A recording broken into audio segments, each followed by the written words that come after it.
naman talagang siya'y anak ng Diyos. Yan po. Yan po ang aking sagot. Amen. Salamat po, Elder Roman. Ngayon po, ang napakaliwanag na po, yung usas. Kala ko kung ano yung usas eh. Yan po, yung always save. Save talaga. At hindi nagpapatuloy sa kasalanan. Meron po ba namang save na nagbababad sa kung anong kasalanan? Takot po yan sa kasalanan. Gumawa, ng mga tunay na anak ng Panginoon. Nagsisisi po yan.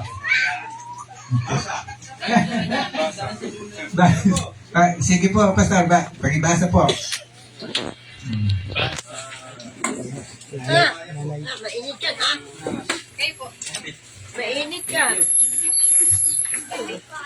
Talagang may sagot po yan, mga kapatid, may sagot po. Kahit ang ating salita ng Panginoon.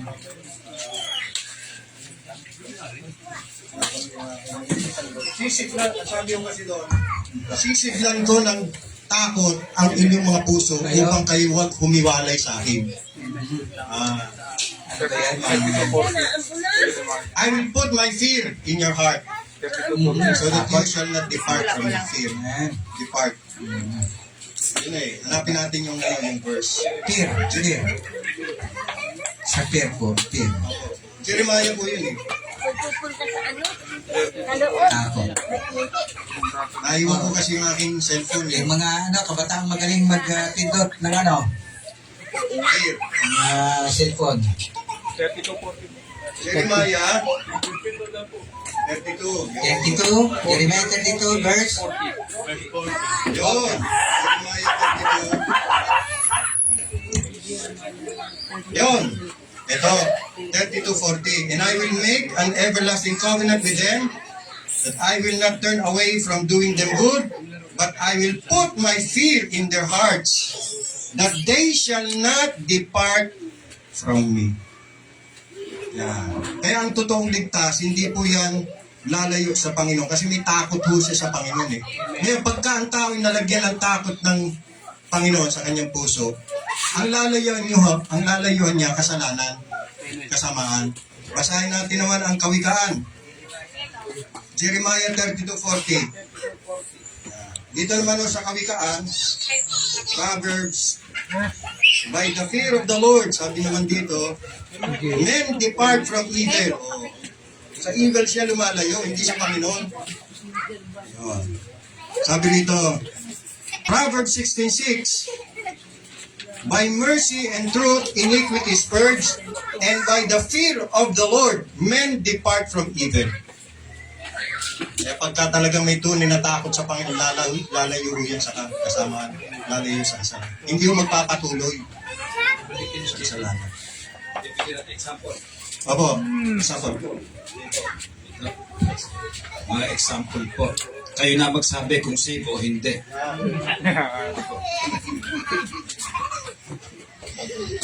Ay, yun nga po, dahil ginagamit po yung salitang osas para i-justify na kahit sila'y nagkasala. At ang mabigat po niyan, ang gumagawa po niyan ay pastor. Ito po, totoo. Kami po one time ay napadaan ng Cubao. Dumating po yung time na talagang hindi namin mapigil yung pagwiwi. Talagang puputok na yung mga namin talagang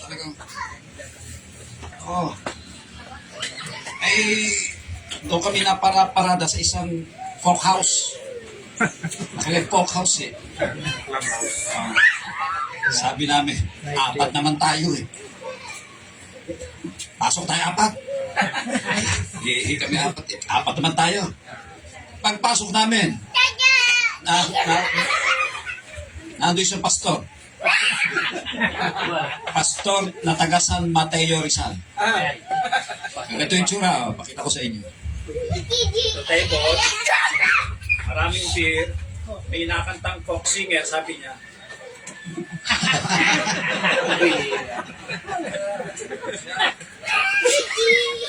At pagpasok namin, sabi sa amin, kilala kami.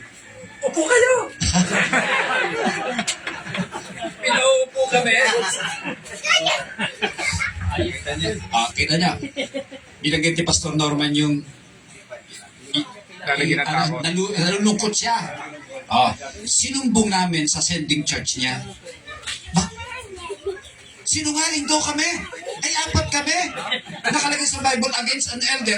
2 or 3 witnesses. Ay, 4 nga eh. Sinungaling kami 4. Kami pa ginawang sinungaling. Kita mo yung tao na yan? Bandang huli, umamin. Kasi sukol na siya. Kaya umaamin. Yung ba ito totoo? Kung hindi nasukol, aamin niya? Di ba hindi? Nasukol na eh, kaya umaamin na eh. Kaya mag-iingat kayo, baka mahuli namin kayo.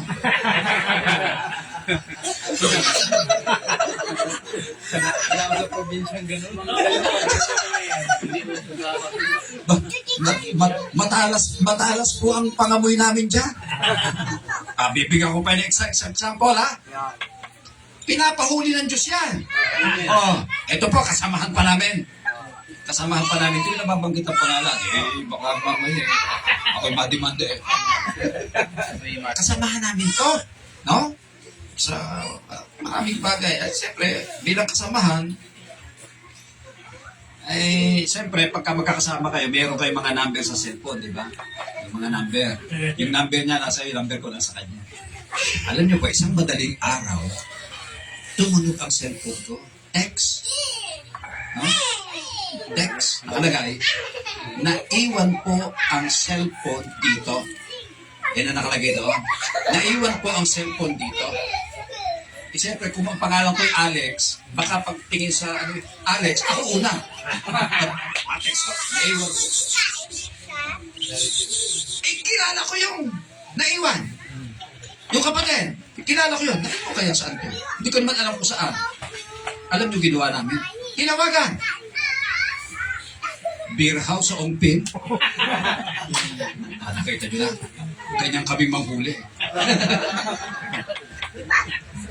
Beer house po sa Ongpin. Naiwan.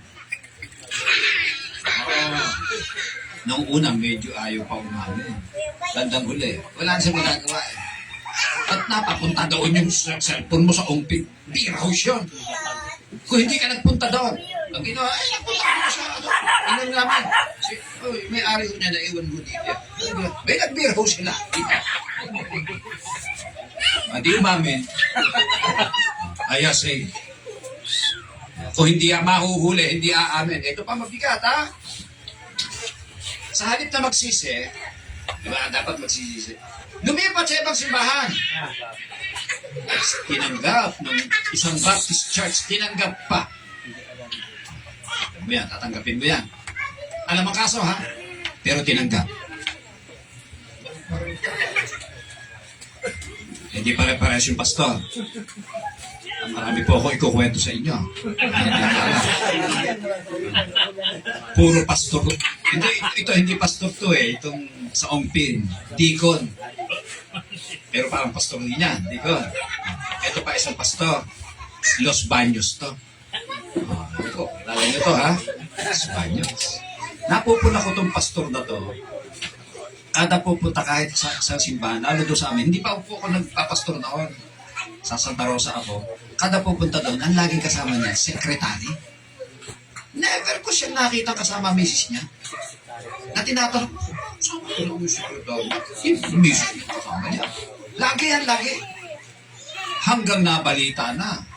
May istorya pala. Hindi ito chismis, totoo ito. Ito po nangyari. Siya pala may relasyon doon sa sekretary niya. Ngayon, siyempre, yung sekretary, sa tagal ng relasyon, nai-insecure yan. No? Nagsabi sa kay Pastor, Pastor, iwan mo na ang pamilya mo, magsama tayo. Siyempre, gagawin ka ng pastor yan. Hindi gagawin ng pastor yan. Wala namang kaalam-alam si Pastor. Siyempre, hindi niya ginawa, hindi. Dahil sa insecurity ng babae, nagsumbong sa tatay at mga kapatid. Mag-iingat kayo ha, baka magsumbong. At kayo, wala sang kaalam-alam, nagsumbong sa tatay at sa kapatid. Ang ginawa ng tatay, kanal mga kapatid, inimbitahan yung pastor na mag-Bible study sa kanila. Ino mo si pastor, walang kaalam-alam, tinatrap siya. Di tuwan-tuwa si Pastor. Mako-convert na tong mga ito. Makikinig na lang salita ng Diyos. Dati ayaw. Wala sa kaalam-alam, tinatrap siya. Di nag-Bible study siya. Habang nagba-Bible study siya, ay nasa loob ng bahay, di magbog siya. Ito mabigat. Ito, no? Dinampot yung Bible niya. Minamuko sa mukha niya. At ang sabi, manyak!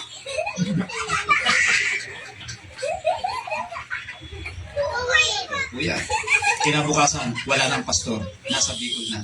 Nagpapastor siya doon hanggang ngayon. Baka masambahan nyo.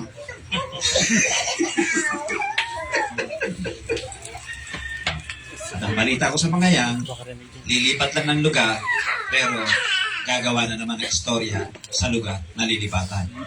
Osas ang paniniwala nila. Yan, sinasabi namin siya. Osas. Kaya sasabihin, same pa rin. Marami pa akong istorya.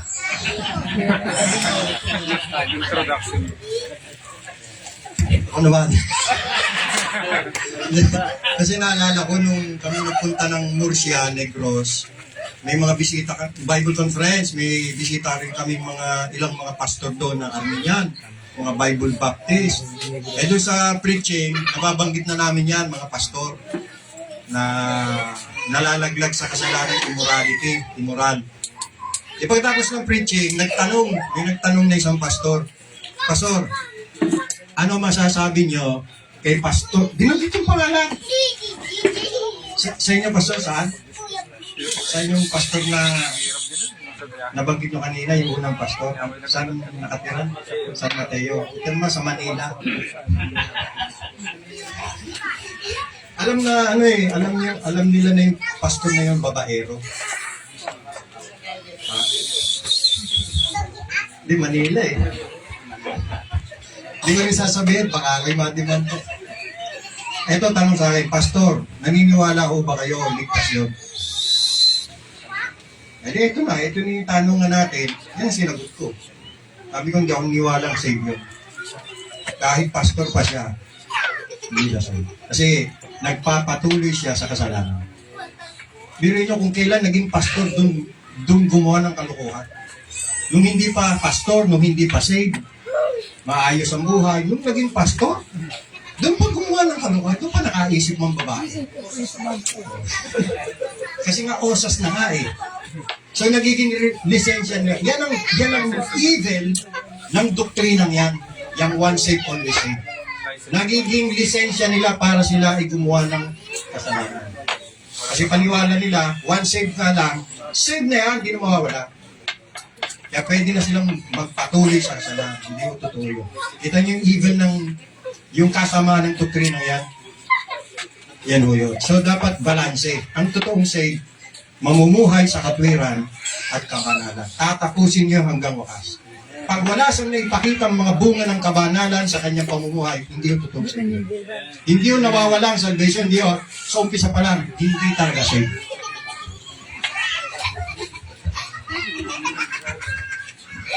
So, salamat po, Pastor. Maliwanag na po nawa sa inyo ang tungkol dyan sa usas. Ano po, yung usas na yan.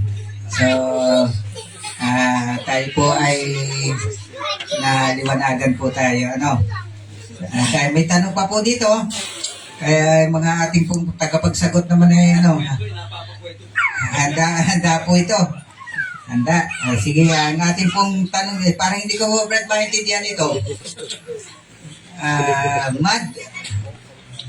Mid-Acts 9 dispensationalism, Christ the Apostle Church doesn't preach the gospel. Paul is the first member of the body of Christ. Paul preaches the true gospel. 1 Corinthians chapter Romans, while only books needed. Today is the body of Christ. Gentiles, while the rest are for the Jews. Anong ibig sabihin bro dito?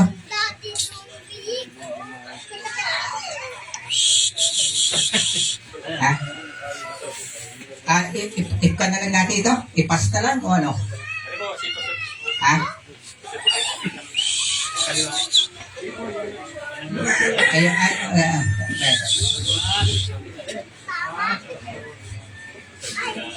Kasi very popular itong ano ito, katuruan na yun. Narinig na natin si Graham Matt na mid-acts 9 specializationalism. Ang kanilang nag-experience dito si Rene Balibagoso. Ay sa kanila, ang si Cristo raw, ang Panginoon, yung apostol, saka yung church, yung first church, hindi nila preach yung gospel. Ang preach nila yung gospel of the kingdom of God. Hindi yung gospel. Preach ni Pablo. Tayo pa sa kanila, si Pablo, first member of the body of Christ. Tapos, si Paul preach yan to gospel.